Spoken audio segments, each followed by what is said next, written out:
Chers amis internautes, bonjour. 16 janvier 1977, 16 janvier 2018. Il y a exactement 41 ans qu'un groupe de mercenaires conduit par le français Gilbert Bourgeot, alias Bob Denard, ou encore colonel Morin, a attaqué matinalement la République populaire du Bénin, RPB, et sa révolution avant d'être mise en déroute. En ce jour anniversaire, l'armée et les familles des victimes se souviennent de ce triste événement qui visait le renversement du régime militaro-marxiste du lieutenant-colonel d'alors, Mathieu Kérékou, rappelle le quotidien national d'information La Nation. À cette occasion, le quotidien national fait une invite à donner le goût du civisme et inculquer le patriotisme à chaque béninoise et béninois à travers une formation patriotique, idéologique et pré-militaire. De ce devoir de mémoire, revenons au mouvement de débrayage dans l'administration publique. La série de cessation de travail dont le top a été donné par les magistrats prend de l'ampleur dès ce mardi 16 janvier 2018. Les travailleurs des secteurs de l'éducation, de la santé et de l'administration centrale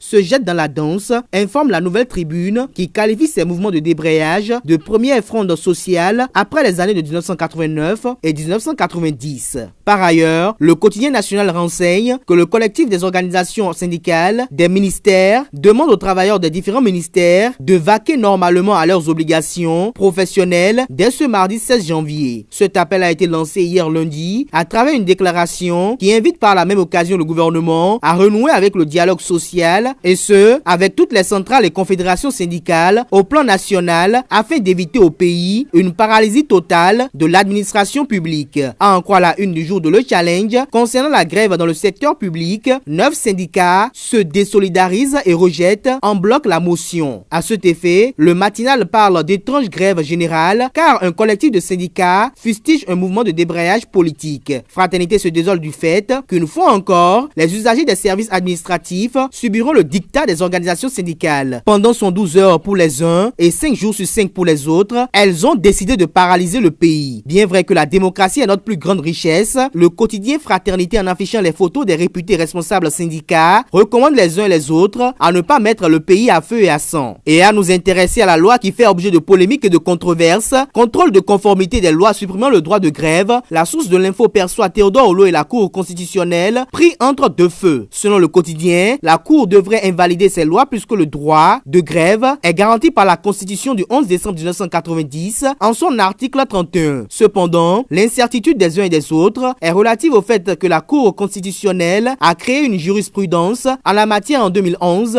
quand elle a été saisie suite à une loi similaire votée sous le régime de Thomas Boniaï supprimant le droit de grève aux douaniers. La source de l'info rappelle que la Cour avait déclaré que le droit de grève n'est pas absolu, ouvrant ainsi la brèche à un éventuel retrait de ce droit constitutionnel à une certaine catégorie de travailleurs. Face à cette situation, le Canard trouve que les sages de la Cour se trouvent dans une fâcheuse situation, laquelle pourrait dégeler ou aggraver la crise sociale que traverse le pays. La diaspora de Saba en déduit que la Cour constitutionnelle est entre le marteau et l'enclume. La manchette du jour de Le Challenge perçoit pour sa part Théodore Olo entre la grandeur du peuple et le chaos de la nation. Toujours suppression du droit de grève, Nord-Sud Quotidien communique que DSK invite les travailleurs au bon sens. Mieux, le potentiel fait savoir que face à l'imposture syndicale dont usent les agents de la justice et de la santé pour ameuter le peuple, DSK appelle à une prise de conscience collective. Pour lui, selon l'apparition du jour du Béninois libéré, le geste des députés de la majorité parlementaire, qu'il qualifie de messianique, a donc mis fin aux différents marchandages et autres chantages des hommes en robe noire et en blouse blanche. Pour lui, ces mouvements de débrayage ont l'allure de régler des comptes à Patrice Talon, dont le péché est d'avoir fermé les vannes de corruption qui gangrènent l'essor collectif.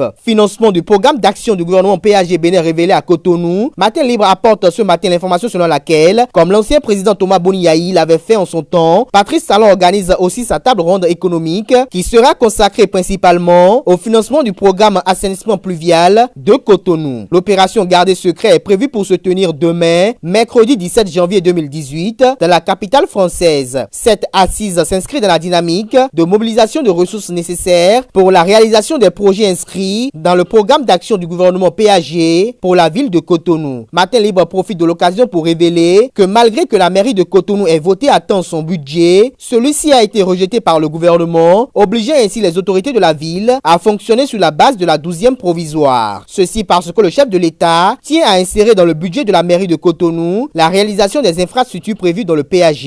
Et parlant de la réalisation et de la concrétisation du PAG, le quotidien Le Génie relaye que dans le cadre de la réalisation du bitumage de la voie Cococodi-Révier-Wedo-Calavi-Pota, le préfet Jean-Claude Kodia et le maire Georges Bada, accompagnés des chefs arrondissements desservis par la voie mise en cause, ont tenu hier 15 janvier un meeting d'information et de sensibilisation des populations sur les dispositions prises dans le cadre du bitumage de la voie Révier-Pota. Et pour finir, rendons-nous dans le mono à présent avec La Nation qui informe que la gendarmerie a intercepté plus de 80 kg de drogue dans la soirée du dimanche 14 janvier dernier sur la route inter-État Cotonou-Lomé au niveau du poste de contrôle douanier d'Agatogbo. Une opération a permis de mettre la main sur la présumée dealeuse. Cette dernière arrivée du Togo a été interpellée à bord d'un véhicule de transport en commun alors qu'elle serait en partance pour Igolo au Nigeria.